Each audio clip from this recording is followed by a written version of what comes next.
नमस्कार दोस्तों। दीपिका पादुकोण ने हाल ही में संदीप वांगा रेड्डी को साल भर इंतजार कराने के बाद उसकी फिल्म स्पिरिट छोड़ दी है, या कहें कि संदीप ने उसे निकाल दिया है। दीपिका ने बहाने ही ऐसे बनाए और आप जानते हैं कि इस पर बहुत बड़ी कंट्रोवर्सी अभी भी जारी है। संदीप ने दीपिका को अनप्रोफेशनल कहा कि छोटी जवान हीरोइन तृप्ति को नीचा दिखाने के लिए उसने मेरी कहानी लीक कर दी, डर्टी पीआर गेम खेला और एक वो खिसियानी बिल्ली है जो खंबा नोच रही है खुंदक में, वगैरह वगैरह। इसके बारे में मैंने आपको अपने पिछले वीडियो में डिटेल में बताया था, लेकिन आज मैं आपको याद दिलाना चाहती हूँ कि दीपिका पादुकोण ने पहले भी ऐसे अनप्रोफेशनलिज्म की मिसाल पेश कर चुकी हैं। दीपिका को अनप्रोफेशनल मैं नहीं कह रही, बल्कि 13 साल पहले बड़े प्रोड्यूसर रमेश तौरानी ने कहा था, जब दीपिका ने रेस 2 की 6 दिन की शूट करने के बाद अचानक से फिल्म छोड़ दी थी। तब भी बहुत बड़ी कंट्रोवर्सी हुई थी और फिर अचानक से कुछ दिनों बाद दीपिका ने रेस 2 में वापसी कर ली। उसकी पीछे की क्या कहानी थी, ये आना जाना क्यों हुआ, ये सब मैं आज आपको बताने वाली हूँ। मजे की बात यह है कि रेस 2 में तृप्ति डिमरी भी थी। कहाँ पता है? पार्टी ऑन माई माइंड एक सॉन्ग था, उसके बैकग्राउंड डांसर्स में करीब 200 डांसर्स थे और सभी 2 पीस में उसमें लड़कियां थी। तृप्ति को मैं तो उन डांसर्स के बीच में नहीं ढूंढ पाई, लेकिन फिल्म के क्रेडिट में बाकायदा उसे कास्टिंग में बतौर बैकग्राउंड डांसर क्रेडिट दिया गया था। अब किसे दिया जाता है? और आज उसी ने दीपिका को रिप्लेस भी किया है। बेचारी कब से स्ट्रगल कर रही है कि उसकी जवानी ही खप गई इसमें। खैर, हम कंट्रोवर्सी पर आते हैं। हुआ ये था कि 2012 में टिप्स म्यूजिक कंपनी की फिल्म रेस 2 की शूट चल रही थी। मल्टी स्टारर 94 सीआर की मेगा बजट की रेस 2 बहुत बड़ी फिल्म थी। उसे एक अलग जॉनर नियो नॉयर की फिल्म कहा जाता था। रेस 2 तब से 4 साल पहले अब्बास मस्तान और टिप्स की ही 2008 में आई एक्शन थ्रिलर रेस की फ्रेंचाइजी थी। रेस की ऑन्सेम्बल कास्ट और एक्सोटिक लोकेशंस और स्टाइलाइज्ड मेकिंग काफी हिट रही थी। रेस 2 में फिर से सैफ अली खान थे, जैकलीन फर्नांडिस थी, अनिल कपूर, जॉन अब्राहम के साथ दीपिका लीड में कास्ट हुई थी। दीपिका उस वक्त बॉलीवुड की एक सबसे बड़ी हीरोइन थी। मैं उस वक्त टाइम्स ऑफ इंडिया के टेबलॉइड मुंबई मिरर में स्पेशल कॉरेस्पॉन्डेंट थी। रेस 2 की शूट का पहला स्केड्यूल भारत में 5 नवंबर 2011 से शूट शुरू हुआ और 15 दिन का था, खत्म हो गया। फिर दूसरा स्केड्यूल 23 जनवरी 2012 से मुंबई में शुरू हुआ, जिसमें दीपिका थी। अभी एक ही हफ्ता हुआ था कि अचानक खबर ब्रेक हुई कि दीपिका ने रेस 2 छोड़ दी है। ये बात शूट शुरू होने के 4 दिन बाद यानी 27 जनवरी को फिल्म के प्रोड्यूसर रमेश तौरानी को मीडिया के कॉल से पता चली। तौरानी ने यह भी कहा कि मैं ये जानने वाला सबसे आखिरी आदमी था कि मेरी फिल्म की हीरोइन दीपिका फिल्म से बाहर हो गई है। बहुत बड़ा हंगामा हो गया था उस दिन। बॉलीवुड की सबसे बड़ी खबर ये थी। टिप्स फिल्म्स के एमडी प्रोड्यूसर रमेश तौरानी ने दीपिका को फोन करके फटाफट अपने ऑफिस में मीटिंग के लिए बुलाया।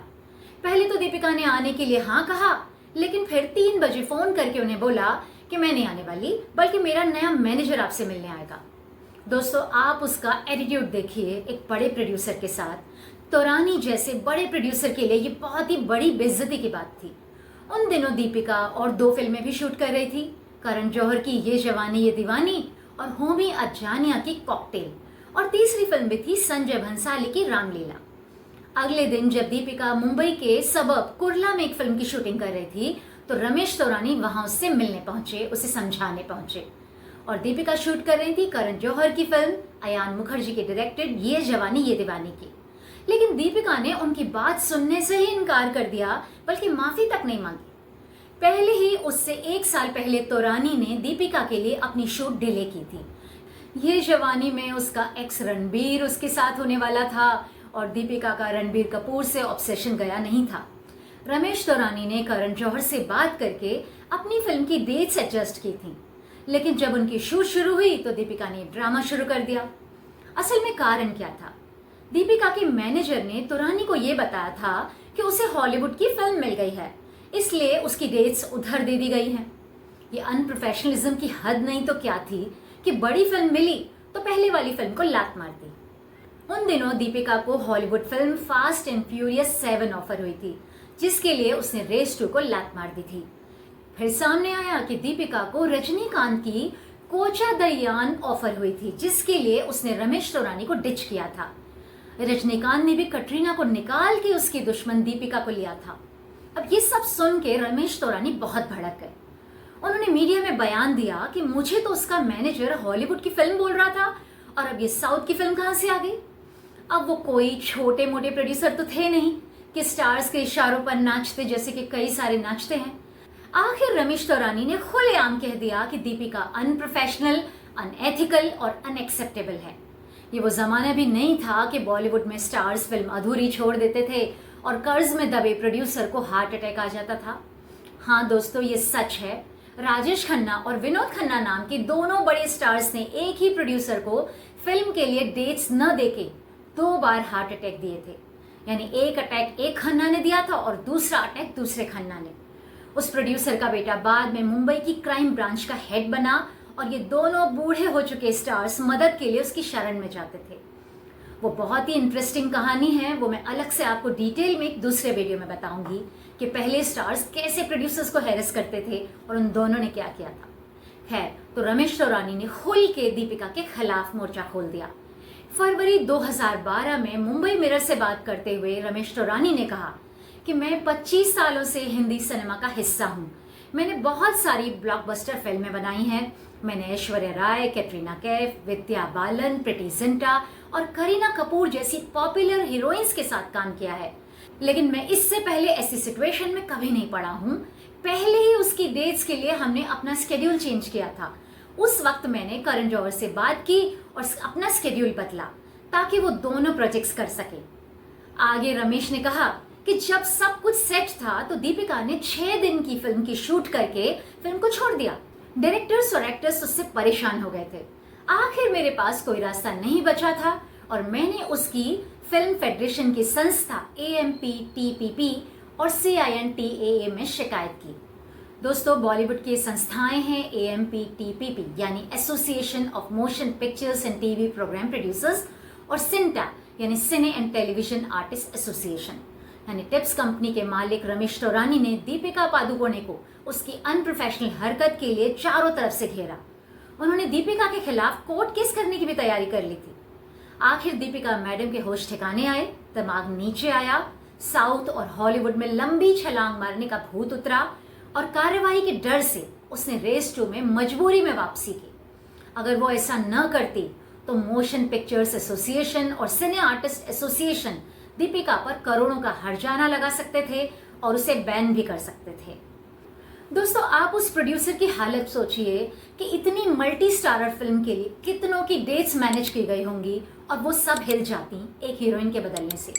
वो बड़े स्टार्स दूसरी फिल्में भी तो कर रहे थे, तो बाकी सब पर असर पड़ता। कास्ट एंड क्रू तो बिजी होता ही है। दीपिका ने तब भी 5 शर्तों पर फिल्म में वापसी की। पहली शर्त थी कि वो रेस 2 के लिए नई डेट्स नहीं देगी। दूसरी कि फिल्म के डायरेक्टर अब्बास मस्तान और प्रोड्यूसर उससे बिचौलियों के जरिए बात नहीं करेंगे। हालांकि ये काम खुद दीपिका ने किया था। तीसरी शर्त थी कि वो अपना मेकअप आर्टिस्ट, हेयर स्टाइलिस्ट और डिजाइनर खुद सेलेक्ट करेगी। चौथी शर्त थी कि फिल्म की रिलीज के बारे में उससे बात की जाएगी। और 5वीं शर्त थी कि फॉरेन स्केड्यूल के 1 महीने पहले उसे इन्फॉर्म किया जाएगा। लेकिन दोस्तों, इस बात को 13 साल हो गए। दीपिका की शादी हो गई, बच्चे हो गए, उसकी कीमत भी मार्केट में उससे पहले इसके मुकाबले काफी कम है, लेकिन वो सुधरी नहीं है। उसने आज फिर वही किया है। उसने पहले से तय की हुई फिल्म के लिए ऐसी शर्तें रख दी कि प्रोड्यूसर ना ही करते और उसने एक दूसरी फिल्म साइन कर ली, यानी एक के लिए दूसरी को लात मार दी। और संदीप वांगारेड्डी खोल के उसे गालियां दे रहा है। अब तो मीडिया की भी जरूरत नहीं है, सोशल मीडिया डायरेक्ट मीडियम बन गया है। रेस 2 हिट रही थी, रेस 3 ने कमाई तो की लेकिन उसका बहुत मजाक उड़ा था। अब टिप्स ने रेस 4 की अनाउंसमेंट कर दी है, जिसमें सैफ की कास्टिंग तो तय है। और मजे की बात यह है कि जैसा कि मैंने शुरू में आपको बताया था कि रेस 2 में जो तृप्ति डिमरी एक गाने में बैकग्राउंड डांसर थी, उसी ने आज दीपिका को संदीप की फिल्म में रिप्लेस किया है। तृप्ति को बाकायदा बैकग्राउंड डांसर का क्रेडिट दिया गया था। भाई, इससे पहले तो मैंने कभी नहीं देखा कि किसी अनजान बैकग्राउंड डांसर को क्रेडिट दिया गया हो। बताओ, कौन 200 डांसर्स में से एक अनजान बैकग्राउंड डांसर को क्रेडिट देता है? इसका जवाब आप खुद जानते ही होंगे। दोस्तों, आज मेरे ख्याल में दीपिका की बजाय तृप्ति ज्यादा अच्छी चॉइस है। सस्ती, सुंदर और टिकाऊ, फुल कोऑपरेट करेगी। तो ये बॉलीवुड है, इसमें कुछ भी हो सकता है, किसी के भी दिन पलट सकते हैं। मेरा ये वीडियो बनाने का मकसद था कि जब भी दीपिका के प्रोफेशनलिज्म की बात हो तो ये किस्सा आप जरूर याद रखिएगा कि कैसे उसने एक बड़ी फिल्म को, चलती हुई फिल्म को कुछ दिन शूट करके प्रोड्यूसर को बिना बताए छोड़ दिया था, लात मारती थी और दूसरी फिल्म साइन कर ली थी। और उसने प्रोड्यूसर को इन्फॉर्म तक नहीं किया था और माफी तक नहीं मांगी थी, और फिर जबरदस्ती मजबूर होके, डर के, बैन होने के डर से फिल्म में वापस आई थी। हालांकि बाद में रमेश तौरानी ने कहा था कि हमारे बीच सब कुछ ठीक है, वो ऐसी डेट्स एडजस्ट नहीं हो रही थी वगैरह वगैरह, क्योंकि इस बॉलीवुड में परमानेंट कुछ नहीं होता, न रिश्ते, न दोस्ती, न दुश्मन। तो इस बॉलीवुड की हीरोइंस के अनप्रोफेशनलिज्म के किस्से और भी हैं, तो इंतजार कीजिए। और इस वीडियो को देखने के लिए धन्यवाद। आपका जो भी कमेंट हो आप जरूर पोस्ट कीजिएगा। और अब सब्सक्राइब करने के लिए मैं नहीं कहती, क्योंकि बहुत बोरिंग लगता है, सब लोग कहते हैं, तो जिसको करना है वो कर ही लेगा। धन्यवाद।